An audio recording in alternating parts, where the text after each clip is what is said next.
Hello friends, welcome back to Info Talk Show. നമ്മുടെ പുതിയ വീഡിയോയിലേക്ക് എല്ലാ കൂട്ടുകാർക്കും സ്വാഗതം. ഇന്നത്തെ വീഡിയോയിലൂടെ നോക്കാൻ പോകുന്നത് സ്വദേശ് മെഗാ ക്യൂസ് ആണ്. അപ്പോൾ സ്വദേശ് മെഗാ ക്യൂസ് എന്നത് കേരളത്തിലെ സ്കൂൾ കുട്ടികൾക്കായി കേരള പ്രൈവറ്റ് സ്കൂൾ ടീച്ചേഴ്സ് നടത്തുന്ന വാർഷിക ക്യൂസ് മത്സരമാണ്. LP, UP, high school, higher secondary വിഭാഗങ്ങളിലായാണ് മത്സരം നടക്കുക. അപ്പോൾ ഇതിൻ്റെ സ്കൂൾ തല മത്സരം ഓഗസ്റ്റ് 1 വീക്കാണ് നടക്കാൻ പോകുന്നത്. അതിനുവേണ്ടി പ്രിപ്പയർ ചെയ്യുന്ന കുട്ടികൾക്ക് വേണ്ടിയിട്ടാണ് നമ്മൾ ഈ ഒരു വീഡിയോ തയ്യാറാക്കിയിരിക്കുന്നത്. സ്വദേശ് മെഗാ ക്യൂസിൻ്റെ നമ്മളുടെ ആദ്യത്തെ വീഡിയോ ആണിത്. ഇനിയും ഒരുപാട് വീഡിയോസ് നമ്മൾ ചെയ്യുന്നതായിരിക്കും. പ്രധാനപ്പെട്ട പ്രതീക്ഷിക്കാവുന്ന ചോദ്യങ്ങൾ ഉൾപ്പെടുത്തി നമ്മൾ തയ്യാറാക്കുന്ന വീഡിയോ നിങ്ങളിലേക്ക് എത്താൻ വേണ്ടി ചാനൽ ഇപ്പോൾ തന്നെ സബ്സ്ക്രൈബ് ചെയ്തോളൂ. കൂടെ ബെല്ലൈക്കൺ എനേബിൾ ചെയ്ത് വെക്കുക. എങ്കിൽ മാത്രമേ കറക്റ്റായ സമയത്ത് നിങ്ങൾക്ക് വീഡിയോ ലഭിക്കുകയുള്ളൂ. ഓക്കെ ആണല്ലോ? അപ്പോൾ എല്ലാവരും റെഡിയാണെന്ന് കരുതുന്നു. നമുക്ക് ഓരോ ചോദ്യമായിട്ട് നോക്കാം. ആദ്യം തന്നെ നമ്മൾ ഒന്നാം സ്വാതന്ത്ര്യ സമരവുമായി ബന്ധപ്പെട്ട ചോദ്യങ്ങളാണ് നോക്കുന്നത്. പ്രധാനപ്പെട്ട ചോദ്യങ്ങളാണ് ഉൾപ്പെടുത്തിയിരിക്കുന്നത്. ഓരോ ചോദ്യമായിട്ട് നോക്കാം. ഓരോ ചോദ്യം വായിക്കുമ്പോഴും നിങ്ങൾ ഉത്തരം ഗസ് ചെയ്ത് നോക്കുക കേട്ടോ. അറിയാത്ത ചോദ്യങ്ങളുണ്ടെങ്കിൽ അതൊക്കെ നോട്ട് ചെയ്ത് നന്നായി പഠിച്ചു പോവുക. ആദ്യത്തെ ചോദ്യം ഇതാണ്: ഒന്നാം സ്വാതന്ത്ര്യ സമരം പൊട്ടിപ്പുറപ്പെട്ടത് എന്നാണ്? ഒന്നാം സ്വാതന്ത്ര്യ സമരം പൊട്ടിപ്പുറപ്പെട്ടത് എന്നാണ്?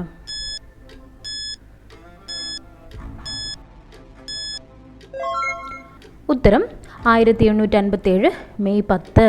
നിങ്ങൾ ഉത്തരം ഗസ് ചെയ്തെന്ന് കരുതുന്നു. ഒന്നാം സ്വാതന്ത്ര്യം പൊട്ടിപ്പുറപ്പെട്ടതെന്നാണ്. 1857 മെയ് 10. അടുത്ത ചോദ്യം: ഒന്നാം സ്വാതന്ത്ര്യ സമരം ആരംഭിച്ച സ്ഥലം ഏതാണ്? ഒന്നാം സ്വാതന്ത്ര്യ സമരം ആരംഭിച്ച സ്ഥലം ഏതാണ്?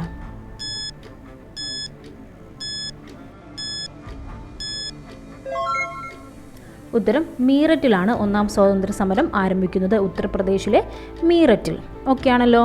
അടുത്ത ചോദ്യം: ഒന്നാം സ്വാതന്ത്ര്യ സമരത്തിലെ ആദ്യ രക്തസാക്ഷി ആരാണ്? ഒന്നാം സ്വാതന്ത്ര്യ സമരത്തിലെ ആദ്യ രക്തസാക്ഷി ആരാണ്?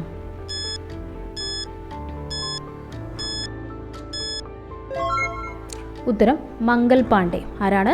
ഒന്നാം സ്വാതന്ത്ര്യ സമരത്തിലെ ആദ്യ രക്തസാക്ഷിയാണ് മംഗൽ പാണ്ഡെ. ഇപ്പം തന്നെ ഓരോ ചോദ്യം ഉത്തരം പഠിച്ചു പോകാം കേട്ടോ. എങ്കിൽ നിങ്ങൾക്ക് ഈസി ആയിരിക്കും. ഓക്കെ ആണല്ലോ? അടുത്ത ചോദ്യം: 1857 വിപ്ലവത്തിൻ്റെ ചിഹ്നമായി കണക്കാക്കപ്പെട്ടിരുന്നത് എന്താണ്?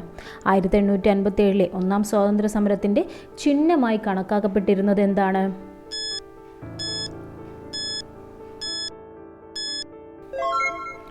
ഉത്തരം താമരയും ചപ്പാത്തിയും. എന്താണ്? 1857 വിപ്ലവത്തിൻ്റെ ചിഹ്നമായി കണക്കാക്കിയിരുന്നത് താമരയും ചപ്പാത്തിയുമാണ്. ഓക്കെ. അടുത്ത ചോദ്യം: 1857 വിപ്ലവത്തിൻ്റെ സമയത്ത് ബ്രിട്ടീഷ് ഗവർണർ ജനറൽ ആരായിരുന്നു? 1857 വിപ്ലവത്തിൻ്റെ സമയത്ത് ബ്രിട്ടീഷ് ഗവർണർ ജനറൽ ആരായിരുന്നു?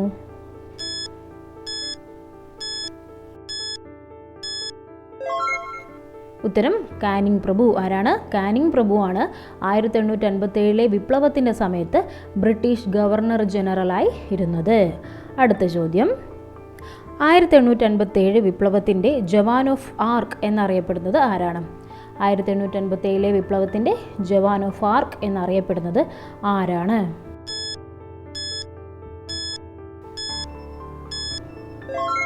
ഉത്തരം റാണി ലക്ഷ്മിബായി. ആരാണ്? 1857 വിപ്ലവത്തിൻ്റെ ജവാൻ ഓഫ് ആർക്ക് എന്നറിയപ്പെടുന്നത് റാണി ലക്ഷ്മിബായി. അടുത്ത ചോദ്യം: ഇരുണ്ട പശ്ചാത്തലത്തിലെ പ്രകാശമാനമായ ബിന്ദുവെന്ന് റാണി ലക്ഷ്മിബായിയെ വിശേഷിപ്പിച്ചത് ആരാണ്? ചോദ്യം നോക്കൂ.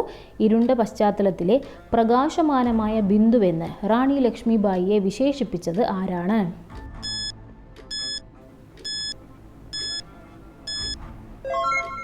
ഉത്തരം നെഹ്റുവാണ്. അപ്പോൾ മറന്നുപോരുത്. ഇരുണ്ട പശ്ചാത്തലത്തിലെ പ്രകാശമാനമായ ബിന്ദുവെന്ന് റാണി ലക്ഷ്മിബായിയെ വിശേഷിപ്പിച്ചത് നെഹ്റു. ഓക്കെ ആണല്ലോ? അടുത്ത ചോദ്യം: ഗറില്ല യുദ്ധരീതി ആവിഷ്കരിച്ച വിപ്ലവകാരി ആരാണ്? ഗറില്ല യുദ്ധരീതി ആവിഷ്കരിച്ച വിപ്ലവകാരി ആരാണ്?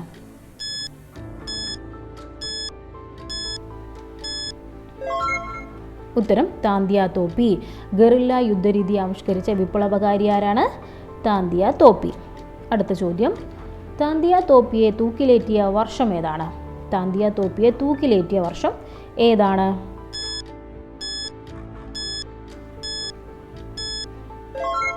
ഉത്തരം 1859. താന്തിയ തോപ്പിയെ തൂക്കിലേറ്റിയ വർഷം 1859. ഓക്കെ. അടുത്ത ചോദ്യം: സൈമൺ കമ്മീഷൻ രൂപീകൃതമായ വർഷം ഏതാണ്? സൈമൺ കമ്മീഷൻ രൂപീകൃതമായ വർഷം ഏതാണ്?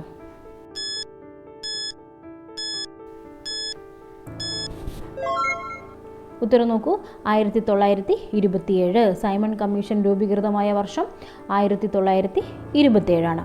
അടുത്ത ചോദ്യം ഇതാണ്. സൈമൺ കമ്മീഷനെതിരായുള്ള പ്രതിഷേധത്തിൽ പോലീസിൻ്റെ മർദ്ദനമേറ്റു മരിച്ച നേതാവ് ആരാണ്? സൈമൺ കമ്മീഷനെതിരായുള്ള പ്രതിഷേധത്തിൽ പോലീസിൻ്റെ മർദ്ദനമേറ്റു മരിച്ച ഒരു നേതാവ് ആരാണ്?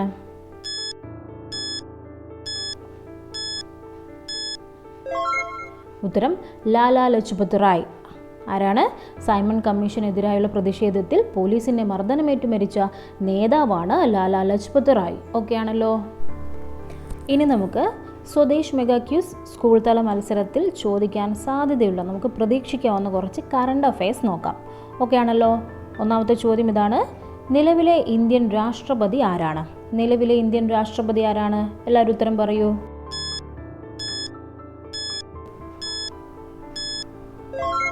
യെസ്, ഉത്തരം ദ്രൗപദി മുർമു. നിലവിലെ ഇന്ത്യൻ രാഷ്ട്രപതി ആരാണ്? ദ്രൗപദി മുർമു ആണ്. അടുത്തത്, നിലവിലെ സുപ്രീം കോടതി ചീഫ് ജസ്റ്റിസ് ആരാണ്? നിലവിലെ സുപ്രീം കോടതി ചീഫ് ജസ്റ്റിസ് ആരാണ്?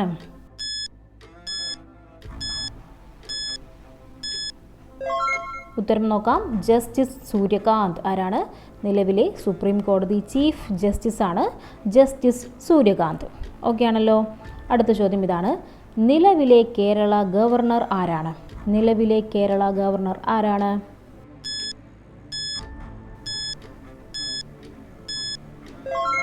ഉത്തരം രാജേന്ദ്ര വിശ്വനാഥ് അർലേക്കർ. ആരാണ്? നിലവിലെ കേരള ഗവർണറാണ് രാജേന്ദ്ര വിശ്വനാഥ് അർലേക്കർ. ഓക്കെ ആണല്ലോ. അടുത്ത ചോദ്യം. ഇന്ത്യയിലെ ഏത് സംസ്ഥാനമാണ് ആദ്യമായി പൂർണ്ണ ഡിജിറ്റൽ ബാങ്കിംഗ് സംസ്ഥാനമായി പ്രഖ്യാപിക്കപ്പെട്ടത്? ഇന്ത്യയിലെ ഏത് സംസ്ഥാനമാണ് ആദ്യമായി പൂർണ്ണ ഡിജിറ്റൽ ബാങ്കിംഗ് സംസ്ഥാനമായി പ്രഖ്യാപിക്കപ്പെട്ടത്?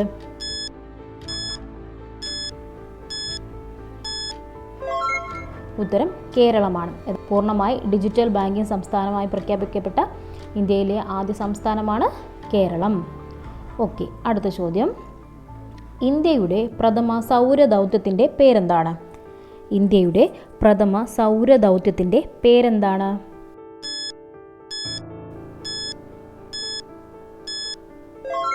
ഉത്തരം ഇതാണ്, ആദിത്യ-L1. ഇന്ത്യയുടെ പ്രഥമ സൗരദൗത്യത്തിൻ്റെ പേരാണ് ആദിത്യ-L1. ഓക്കെ ആണല്ലോ. അടുത്ത ചോദ്യം. ചന്ദ്രൻ്റെ തെക്കേ ധ്രുവത്തിലിറങ്ങിയ ആദ്യ ഇന്ത്യൻ ദൗത്യം ഏതാണ്? ചന്ദ്രൻ്റെ തെക്കേ ധ്രുവത്തിലിറങ്ങിയ ആദ്യ ഇന്ത്യൻ ദൗത്യം ഏതാണ്?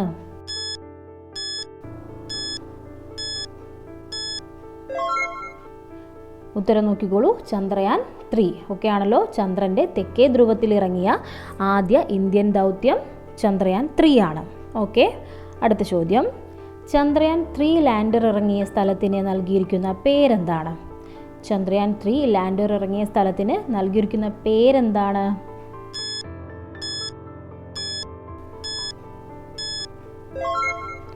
ഉത്തരം ഇതാണ്, ശിവശക്തി പോയിന്റ്. എന്താണ്? ശിവശക്തി പോയിന്റ് എന്നാണ് ചന്ദ്രയാൻ 3 ലാൻഡർ ഇറങ്ങിയ സ്ഥലത്തിന് നൽകിയിരിക്കുന്ന പേര്. ഓക്കെ ആണല്ലോ.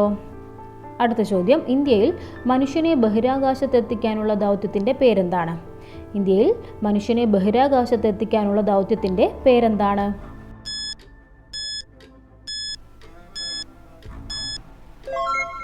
ഉത്തരം ഗഗൻയാൻ. മനുഷ്യനെ ബഹിരാകാശത്തെത്തിക്കാനുള്ള ഇന്ത്യയുടെ ദൗത്യമാണ് ഗഗൻയാൻ. ഓക്കെ. അടുത്ത ചോദ്യം. ഏറ്റവും ഒടുവിലായി ജ്ഞാനപീഠ പുരസ്കാരം ലഭിച്ച മലയാളി എഴുത്തുകാരൻ ആരാണ്? ഏറ്റവും ഒടുവിലായി ജ്ഞാനപീഠ പുരസ്കാരം ലഭിച്ച മലയാളി എഴുത്തുകാരൻ ആരാണ്?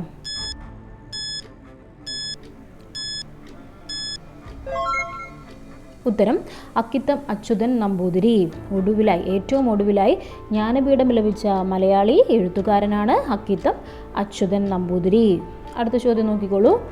ഇന്ത്യയിലെ ഏറ്റവും ഉയർന്ന കായിക ബഹുമതിയായ മേജർ ധ്യാൻചന്ദ് ഖേൽരത്ന അവാർഡ് ഒടുവിലായി ലഭിച്ച മലയാളി താരം ആരാണ്?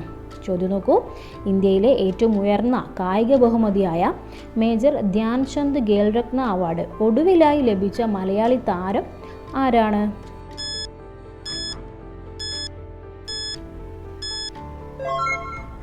ഉത്തരം ഹോക്കി താരമായ PR ശ്രീജേഷിനാണ് മേജർ ധ്യാൻചന്ദ് ഖേൽരത്ന അവാർഡ് ഒടുവിലായി ലഭിച്ചത്. ഓക്കെ ആണല്ലോ. അടുത്ത ചോദ്യം, പാരീസ് ഒളിമ്പിക്സിൽ ഇന്ത്യക്ക് വേണ്ടി ഇരട്ട വെങ്കല മെഡൽ നേടിയ താരമാരാണ്? പാരീസ് ഒളിമ്പിക്സിൽ ഇന്ത്യക്ക് വേണ്ടി ഇരട്ട വെങ്കല മെഡൽ നേടിയ താരം ആരാണ്?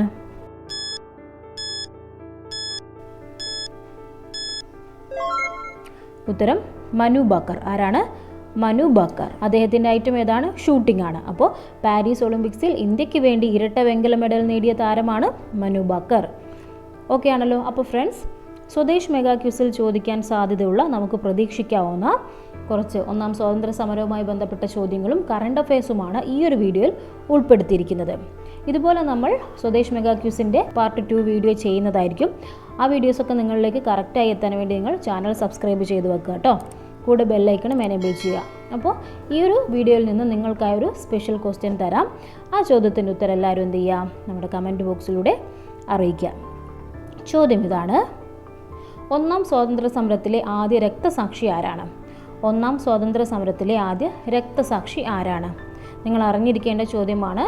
ഈ ഒരു ക്ലാസ് ശ്രദ്ധിച്ചവർക്ക് ഉത്തരം ഇപ്പോൾ കിട്ടിയിട്ടുണ്ടാവും. അവരെന്ത് ചെയ്യുക? നമ്മുടെ കമൻറ്റ് ബോക്സിലേക്ക് അത് രേഖപ്പെടുത്തുക. ഓക്കെ ആണല്ലോ. അപ്പോൾ വീഡിയോയ്ക്ക് ഹൈപ്പ് ചെയ്യാത്തവർ ഇപ്പോൾ തന്നെ ഹൈപ്പ് ചെയ്യുക കേട്ടോ.